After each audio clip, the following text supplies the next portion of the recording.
There are a lot of problems in the world today. And thanks to the internet, we're more aware of those problems than ever before. Sometimes it can feel overwhelming. It's hard to feel like there's hope, like we can actually do something to fix all of these problems. But there is a way. Today, I am trying to answer the question, can books save the world?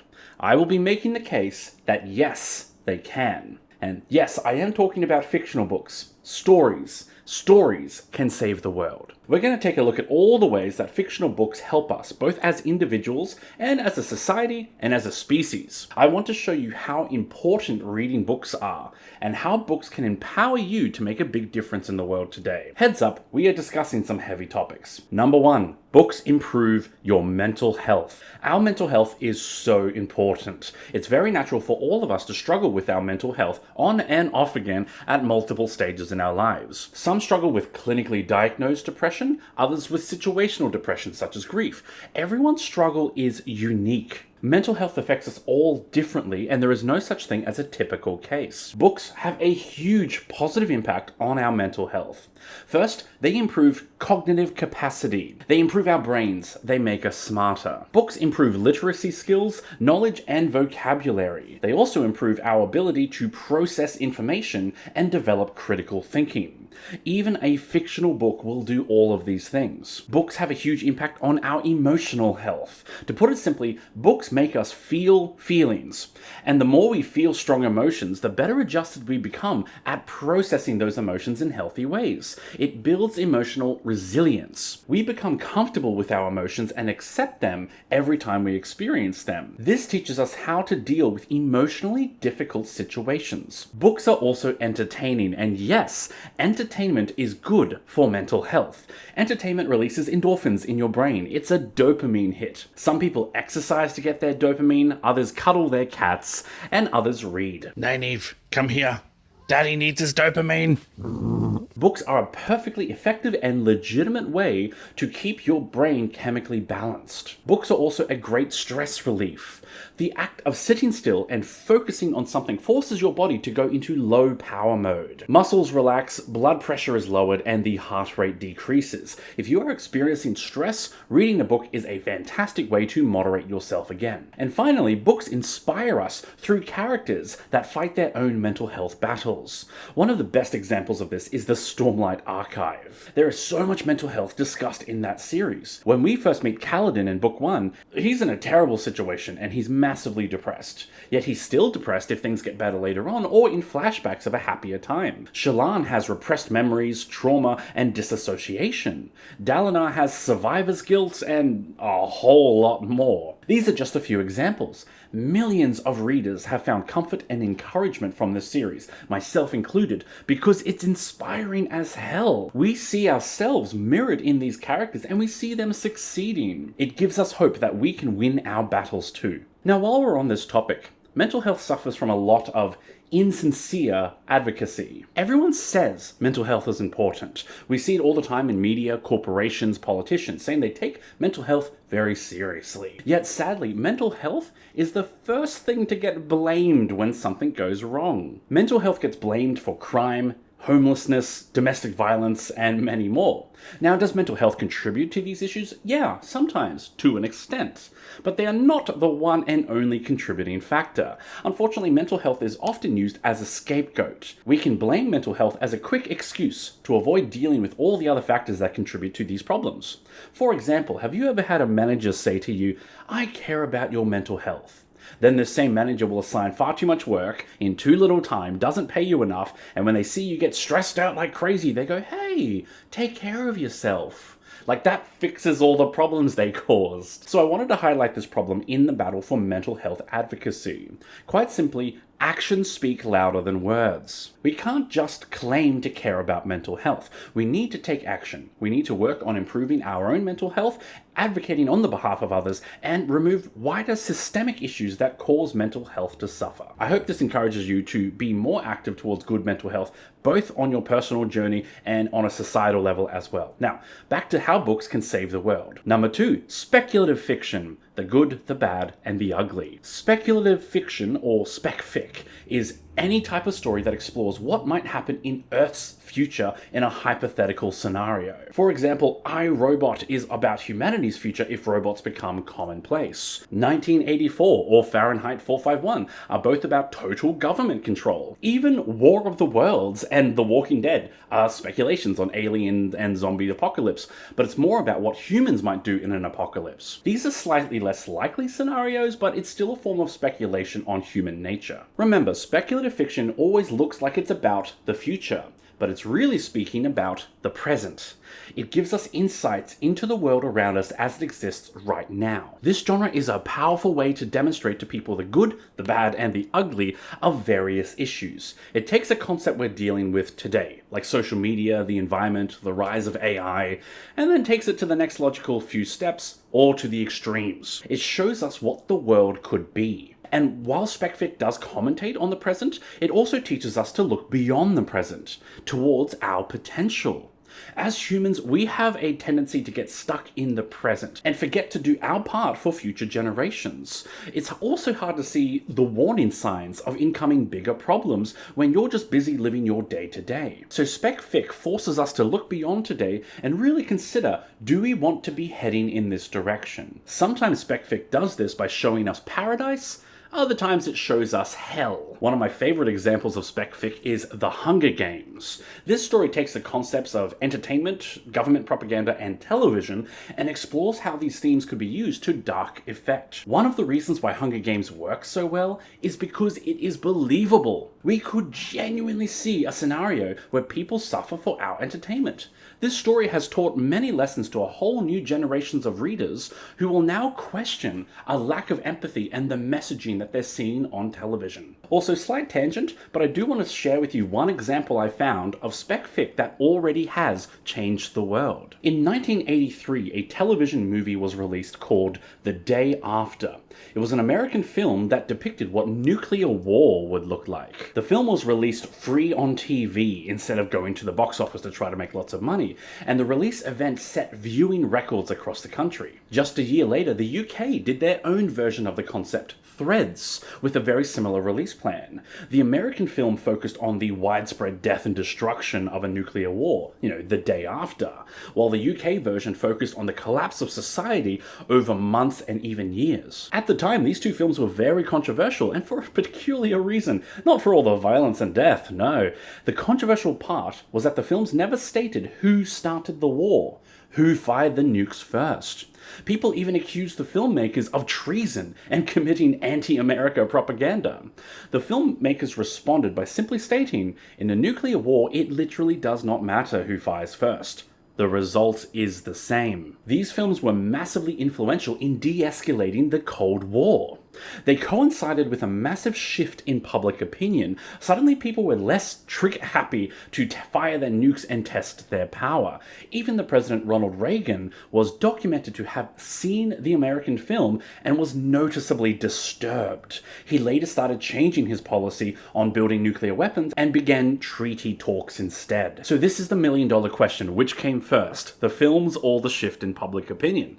It's impossible to truly measure how influential the films were. I mean, it's infamously hard to quantify shifts in culture. However, there is a very likely cause and effect here. This is the power of speculative fiction, to literally change people's minds through exploring the realities and possibilities of tough issues. Books can warn us about our current direction and redirect us to a brighter future. Now, these two films were just one example I found, but I would love to know if you can think of another example. How has specfic changed the world that we live in today? I'm sure there are more examples out there. Reading stories will increase your empathy and your awareness of humanitarian issues.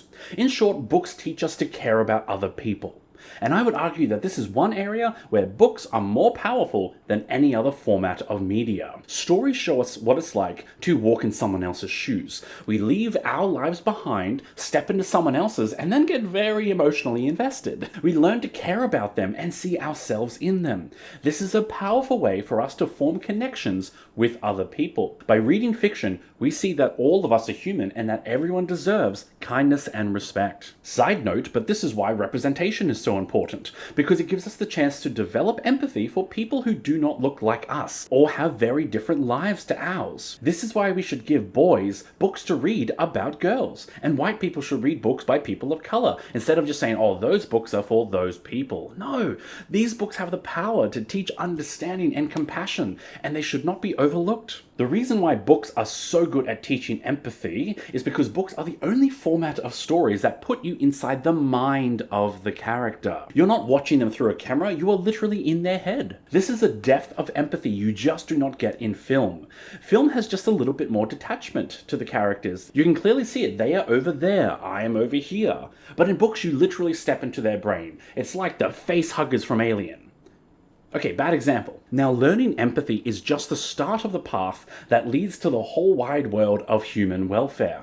Soon, it's not enough to just care about others in a general sense. You have to put that into action and start considering broader issues, like literacy rates, access to education, socioeconomic inequality, and a range of other more politically charged topics I won't go into. No, really, I won't go into them.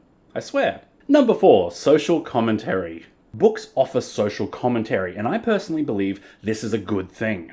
Now, one of these days, I want to do a whole video essay on authors including their personal beliefs in novels, when or if they should, and how to do it tactfully, etc. But for today, I'll summarize. I think books should not preach the author's beliefs, but they can and should offer commentary. It's a subtle change that makes all the difference. There's no sign of civilization whatsoever. He just won't stop with the social commentary. Talk about the subject, but don't push the subject onto the reader and tell them what to think. Now, Brandon Sanderson does social commentary very well. He has the rather famous quote, "The purpose of the storyteller is not to tell you how to think, but give you questions to think upon." Sanderson is quite openly religious. He's a practicing Mormon, so many of his books discuss religion and offer commentary on it. Yet I would argue that he balances that tightrope of never going so far as to push his beliefs. Another great example is Terry Pratchett. His Discworld series offers a ton of commentary on a huge range of humanitarian issues. Like, it's staggering just how many issues come up. The City Watch books talk about racism, hate crimes, civil unrest, themes of justice versus legality, etc. The Witches novels talk about sexism, gender inequality. The Death novels talk about morality and the meaning of life. Like, I could go on. These big themes genuinely make the story better and leave a lasting impact on the readers. But again, Pratchett doesn't tell us what to believe. He commentates on society in such a way to add power and poignancy to his story. This is one of the ways where books can save the world. They can open our minds to new experiences and new ideas and perspectives on the world. They can challenge our prejudices and presumptions and force us to start asking the big questions. And begin asking yourself the big questions. Who are you? And what do you want? Now, I acknowledge social commentary is a very tricky art form, but when it's done right, I believe it perfectly encapsulates the beauty of reading. Number 5, imagination and creativity. When we are children, we have a natural proclivity towards being creative. That's because at that stage, everything is a new discovery. Yet as we get older, we stop exploring. Most of us reach a point where we've learnt all we intend to learn, and we start working a job and living a life and just being busy. Yet human beings are meant to explore, to dream, and to imagine. It's part of what makes us human. The world is bigger than we can ever know. There's more to see than can ever be seen, more to... Sorry, that's the Lion King, but the point still stands. Our imagination is a muscle. If we use it, it grows. If we neglect it, it atrophies and falls apart. Books are an incredible workout for your imagination. You take all of these verbal prompts and use it to imagine entire worlds. Likewise, creativity is good for your soul. This is especially true if you work a more monotonous job or have lots of repetition and routine in your life. Listening to music or painting, dancing, reading, all of these things are a breath of fresh air for your life. Medicine, law, business, engineering, these are noble pursuits and necessary to sustain life. But poetry, beauty, romance, love, these are what we stay alive for. This also links back to the mental health topic. Creativity is essential for any human being to be a well-rounded and well-adjusted person. Number 6, education and literacy. Books are an essential part of your education, and yes, just to reiterate, I do mean fictional books. So school is where education begins, but books is where self-education takes over. Now, I don't mean to mock school here, but it is very important to realize that school alone does not teach you everything you need to know about life. For example, I remember my high school maths class taught me boating for some reason. Like, we learnt about the buoys and traffic laws for rivers and ocean bays, but I never learned how to budget my finances or pay my bills or how to shop around for cheaper insurance rates or how to put together a job resume. But books are where we get the power to take over our own education and become responsible for what we know. Now, yes, self-education comes from many sources, not just books. You can get educated from reading scientific journals, research articles, other sources. Hell, maybe even a YouTube video essay. Wow, so meta. But this is where literacy comes into play. Your ability to take in information and process it critically is a skill that comes from reading books. Books keep you literate enough so that you can continue self-educating. This is important because it makes sure you're never reliant on what information other people choose to give you based on their agendas. You're not relying on education systems, media, government, or the research abilities of YouTubers. Stop being meta. If you read for yourself, you are experiencing freedom more than ever. But we'll come back to that one. Number 7, voice to the voiceless. Stories give a voice to people whose voices have been silenced. This works on a few levels. Let me highlight 3 ways books give voice to the voiceless. Number 1, books let us hear from diverse authors. As readers, we have the opportunity to hear stories told by women, people of color, the LGBT community, and other minorities that have experienced historic oppression and silencing. Books give these people the opportunity to share their stories. Now, these stories don't exist just so we can all feel good about ourselves. These stories go a long way to creating empathy and understanding for the authors. It humanizes them. And humanizing people is how we end oppression and gain human rights. Second, books let us meet people we would never meet in real life. Let me explain. Most people will be born, live, and die all within a small radius of the same place. We stay in one city, in one neighborhood. Therefore, we only experience one tiny piece of the wider world. So we assume our experience is normal. But our life perspectives are greatly shaped by the culture around us, and we can't really fathom how culture shapes us until we leave that culture behind and experience another. This ties into the university effect. You might have heard of this one. There's a common complaint within the more conservative communities that children go to university and come back liberal or woke. Universities have been accused of brainwashing, indoctrination, and pushing progressive ideals on the students. However, a common response to this is that yes, students absolutely do become more progressive in universities, but it's not because of what's been taught in the courses. Instead, it's because of the other students. Kids were meeting kids outside of the community and culture that they grew up in, and it was opening their minds to new ways of thinking. This is what books do as well. They help you meet people that we might never bump into at the local shop, or sit next to on the train, or meet in our workplaces. In books, we meet people from totally different places and cultures from all around the world. And they show us how much bigger the world is than the little corner that we live in, and open our minds to new ways of thinking. The third and final way that books give voice to the voiceless is we see someone else's reality. This one's going to be a bit hard to explain, so I'll just give you an example. I am 6'3", and I'm very broad as well. So I can go for a walk anywhere and anytime. I can catch a midnight train or walk down a dark alley and I literally have no fear. This is not the reality experienced by many women. If you ask any woman, she will have a checklist of things she does to keep herself safe in situations like that. Hell yeah. Let's do this. Or avoid those types of situations altogether. This is an example of 2 conflicting realities. It's not a case of who is right and who is wrong. 2 people can have a completely different version of the truth. In the same way, books give voice to the voiceless by letting us experience someone else's reality. My reality as a white man in Australia is going to be very different to, say, a black woman in America. So reading a book by someone with a wildly different background to your own will show you what life is like on a day-to-day basis. It will help you understand the existence of problems that you would never encounter in your regular life. Number 8, societal progress. There's an old proverb from Iraq. No one steals books, for the thief does not read and the reader does not steal. I believe there is a huge correlation between literacy and criminality. Neil Gaiman talked about this in his lecture, Why Our Future Depends on Libraries, Literacy, and Daydreaming. He mentions a talk about the prison industry, where they were trying to predict incarceration rates in the future, so they could start building prisons today that would be the right size.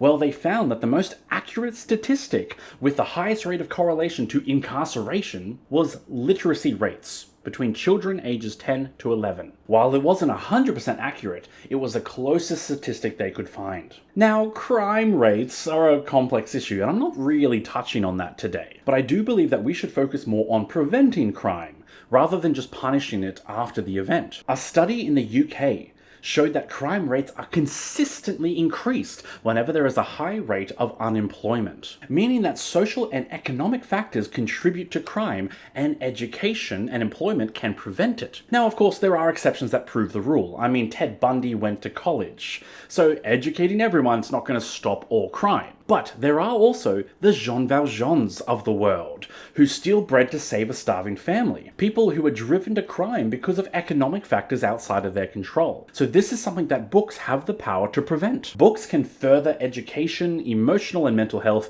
and literacy skills. All of these things that can prevent a person's descent into crime. This is one example of societal progress that books can advance. In fact, here's another. Number 9, the power to inspire greatness. In the same way books can save someone from falling into infamy, they can also help someone ascend into greatness. Now look, I was researching this segment and looking for successful people who were inspired by books. Instead, I found hundreds of articles about rich people who became rich and famous because of books. And I hate it. Can I just say, I hate that people think success means fame and wealth. Like, those two things are so shallow. And you have to have an insane amount of luck and ruthlessness to achieve them. So today, when I say books inspire greatness, you may need to redefine your definition of greatness. A man who reads a book and resolves to be a better husband and father has been inspired to greatness. A book that inspires you to follow your dreams or finally accept who you truly are has inspired you to greatness. But this is the point I want to make here. This is another way books change the world, by changing one person, who in turn changes others. Now, let's talk about the final point, but heads up, this one is the heaviest of them all. Number 10, the power to topple governments. On the 10th of May, 1933, the German Student Union began a massive campaign of book burning all across Germany. In Berlin alone, an estimated 25,000 books were burnt. The Student Union created a list of 4,000 titles that they were to look for and destroy, anything that was considered un-German or in opposition to Nazism. I was fortunate enough to travel to Berlin some years ago. I stood in the Bebelplatz Square in Berlin, the site of the book burning. There is a memorial there known as the Empty Library. It's a glass screen on the ground, and beneath the ground are empty shelves, representing all the books burnt and the knowledge lost. Nearby there is a plaque to commemorate the site, and this quote is inscribed there: "Where they burn books, they will ultimately also burn people." This quote was from Heinrich Heine, and Heine's books were also among those burnt. People remember the book burning, but what they forget is that when the Nazis invaded and took over other countries, they began a campaign of destroying their books too. Millions of books were destroyed. This is considered to be an act of cultural genocide, seeking to erase other people's cultures and national identities. In Poland, an estimated 80% of the country's school libraries were destroyed, and 65% of scientific libraries were destroyed. One of the authors whose works were targeted was Helen Keller. She was a blind and deaf author who wrote 14 books in her life, and was a known political activist for the causes of women's suffrage and disability rights, among many other things. She wrote a statement in response to the book burnings called An Open Letter to German Students. One of her quotes is this: "You may burn my books, and the books of the best minds in Europe, but the ideas those books contain have passed through millions of channels and will go on." Today we have been discussing the question, can books save the world? Well, one thing we can say with absolute certainty: the people who want to destroy the world fear the power of books. And that should tell us something very important. There's a reason we say the pen is mightier than the sword, because books have the power to destroy evil, to eradicate ignorance, prejudice, and fear. Books equip us with the two greatest weapons in the fight against evil: knowledge and empathy. You might call them truth and love. Each book is another brick that makes up the twin pillars of knowledge and empathy, and these twin pillars in turn hold up the entire fortress of societal progress. Books are the light that hold back the darkness. This is why we read. This has been a very difficult video to write. It was meant to be a simple, positive video about how books improve society, and ended up dealing with a lot of heavy themes and sensitive topics and a whole lot of politics. The script went through more revisions than anything I've ever done, and it ruined my YouTube schedule. But this also might be the most important video I've ever done, because this is why we read. I want to encourage you to have a love for reading, not to impress other people, or because you feel guilt or pressure to do it.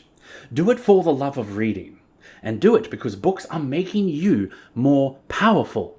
You are literally leveling up when you read a book so that you can make a bigger, more positive impact on the world around you. Reading fiction is one of the most worthwhile activities you can ever participate in because books can save the world. So make sure you keep reading. Thank you for watching this video. Coming up next, I'm finally going to get back to introducing books. If you're new to this channel, I actually spend most of my time introducing books, sort of like a reporter giving you an objective overview of all the good things in a series and all the bad things in the series to help you decide if you want to read it. It's all deep dives with no pressure, no judgment, just reading encouragement. This month we're doing Miscellaneous May. We're talking about series I've been dying to discuss, but they just haven't fit in other monthly themes. We're starting with the Cosmere, standalones and secret projects. After that, the Kingkiller Chronicles, finally. So stick around. If you enjoyed this video, please consider subscribing, commenting your thoughts to boost the video, or even sharing the video. I'm very proud of this one, and I do hope the message gets out there. If you want to support my work, I have a Patreon. I also have an online shop where you can buy t-shirt merch like this one. This shirt says "Ban Bigotry, Not Books." It's very on theme for today. The shop also has a whole range of bookish, nerdy items that you will love. Thank you again for watching, and I hope you enjoy a good book today, because books can save the world.